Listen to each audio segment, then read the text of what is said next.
Queridos hermanos, que la paz del Señor esté con vosotros.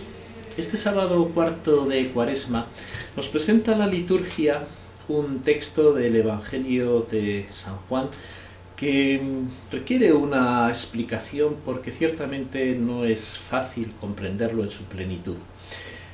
Y además creo que este texto no simplemente requiere una explicación de su contexto, sino que es un texto que nos interpela también a nosotros profundamente. Hoy vamos a hablar un poco de historia exegética de la Escritura, pero también vamos a hablar de nosotros mismos, no simplemente nos vamos a quedar en el pasado. Bien, ¿qué texto es? Estamos al final del capítulo 7 del Evangelio de San Juan. Jesús está en el templo de Jerusalén y no se le ha ocurrido mejor cosa para soliviantar los ánimos de los judíos que decir en voz alta: si alguien tiene sed, que venga a mí y beba. Como dice la Escritura, de lo más profundo de todo aquel que crea en mí brotarán ríos de agua viva.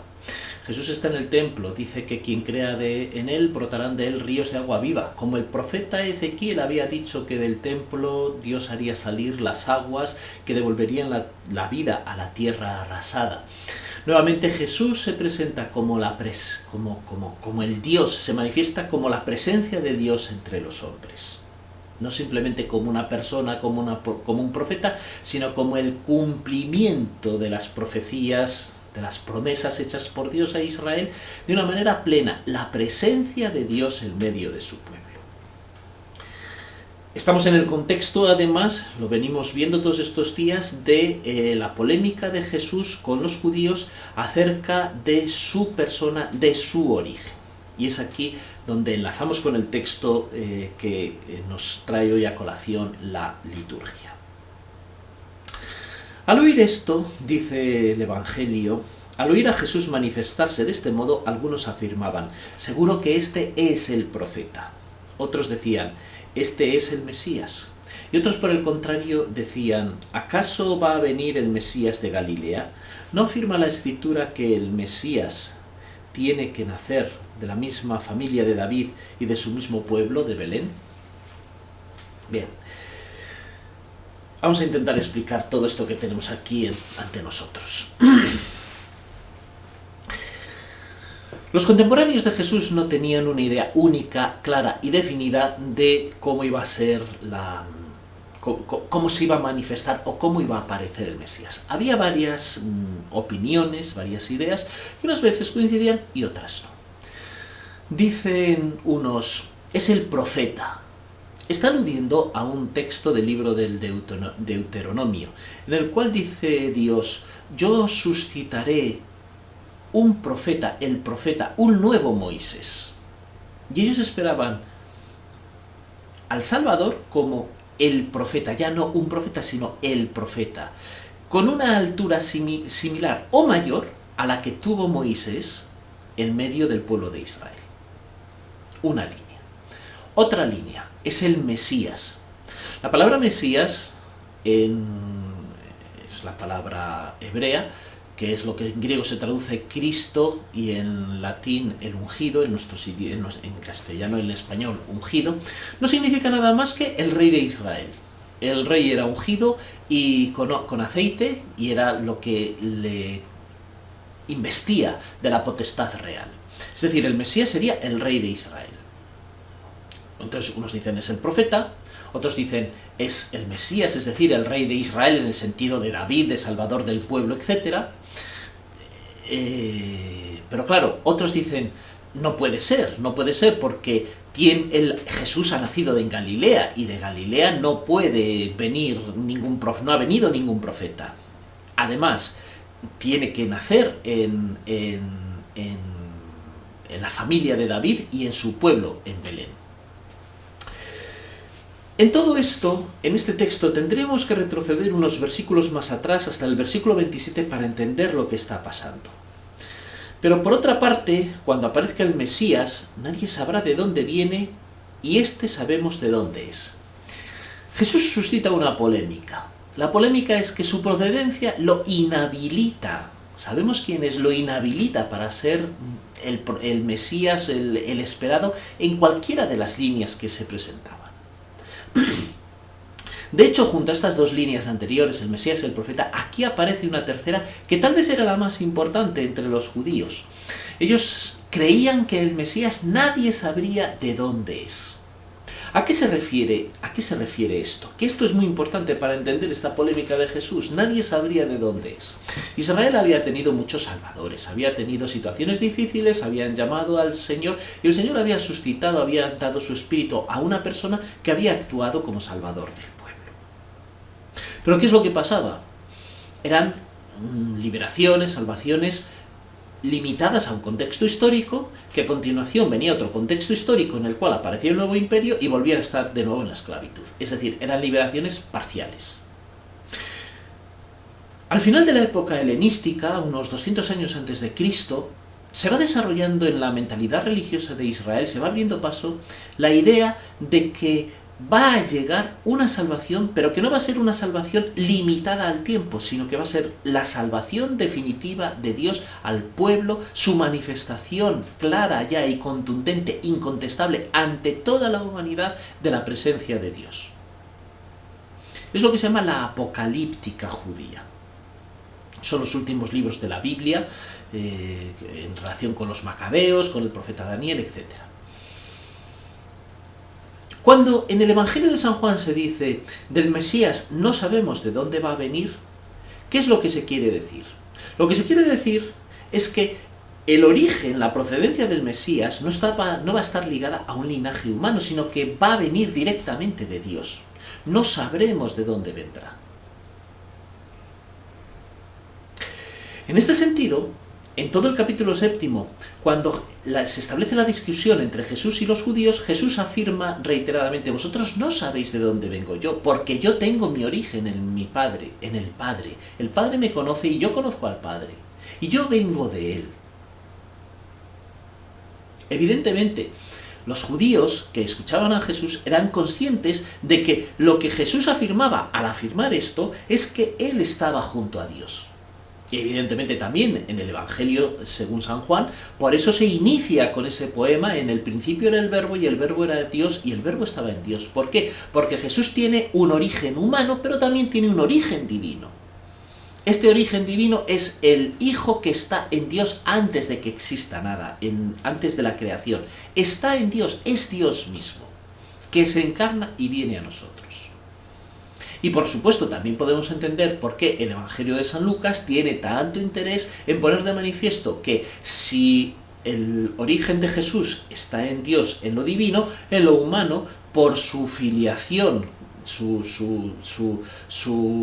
condición legal de hijo de José, José pertenecía a la dinastía, a la familia de David.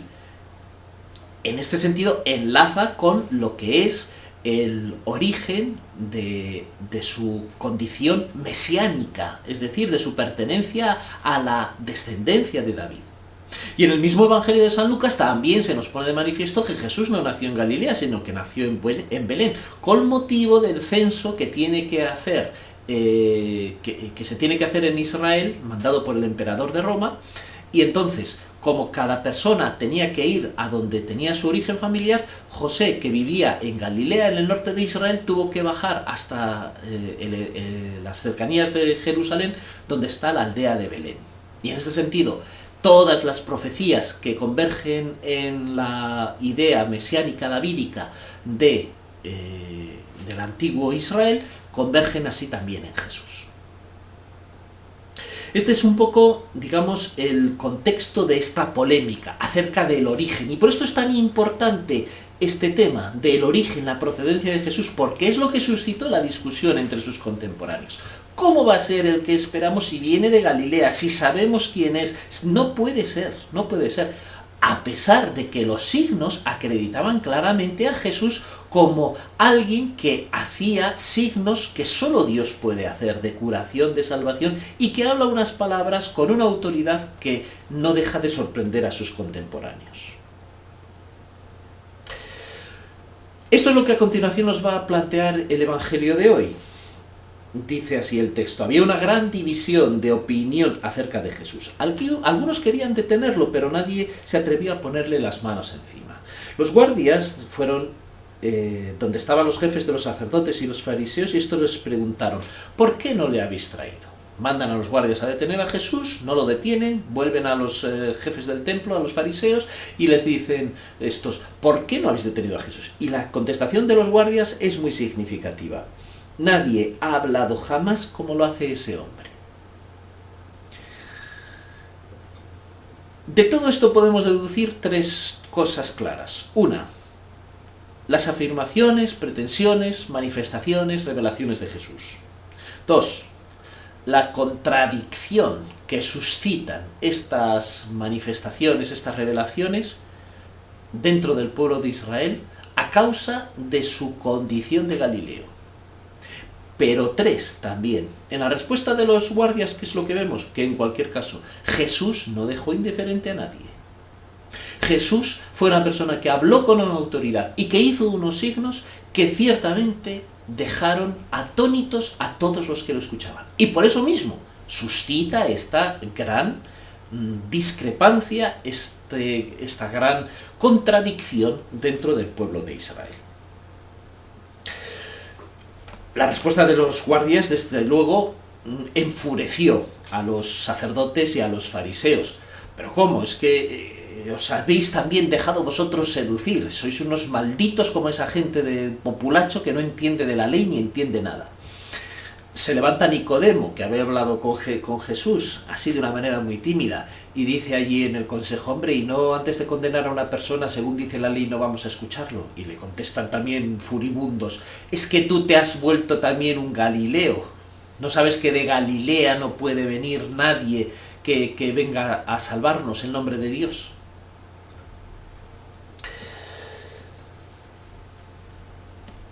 Bien, este es el texto que nos presenta hoy la liturgia.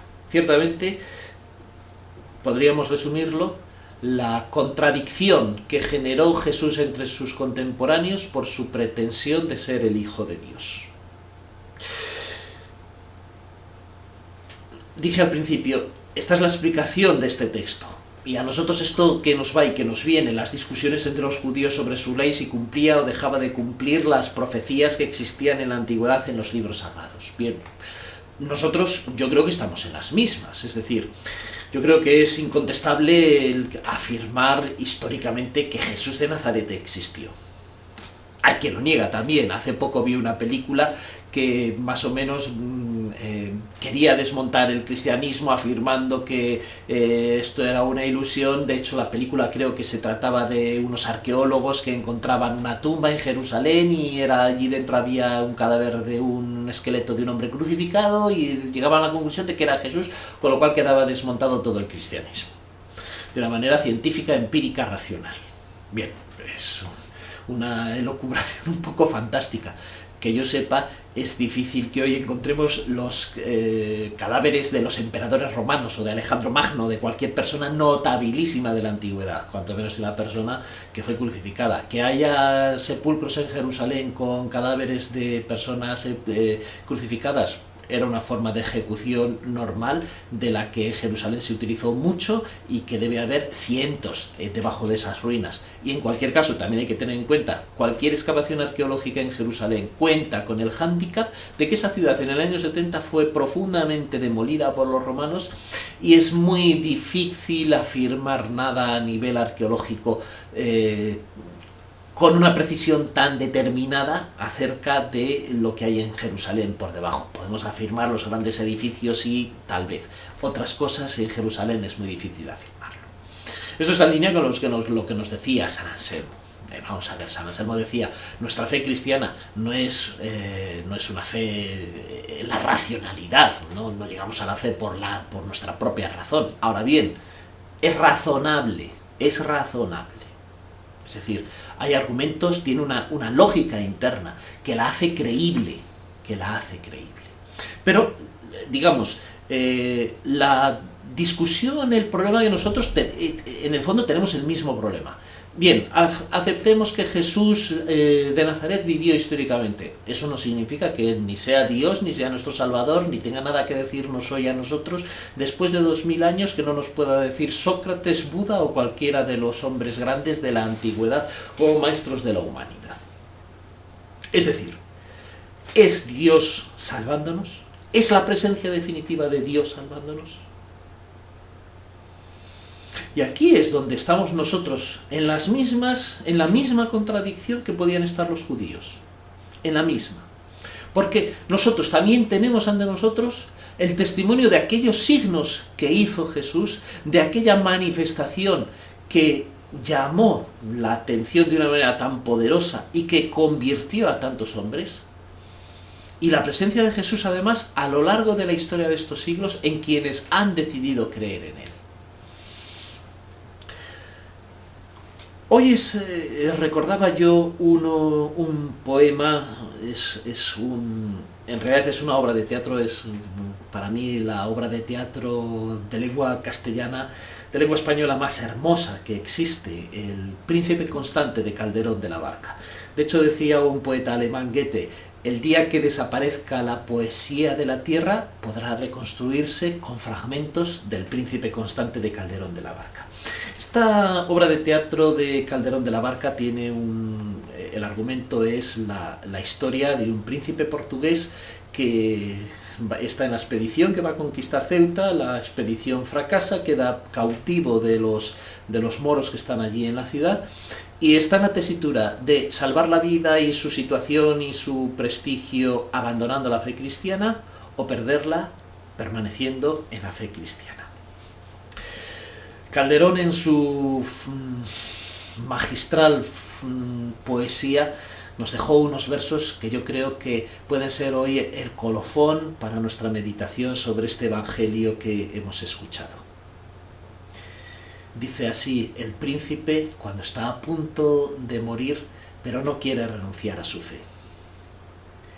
Y cánsate, porque yo, aunque más tormentos sufra, aunque más rigores vea, aunque llore más angustias, aunque más miserias pase, aunque halle más desventuras, aunque más hambre padezca, aunque mis carnes no cubran estas ropas, y aunque sea mi esfera esta estancia sucia, firme he de estar en la fe, porque es el sol que me alumbra, porque es la luz que me guía, es el laurel que me ilustra. Que el Señor nos bendiga en este día, en el nombre del Padre, y del Hijo, y del Espíritu Santo. Amén.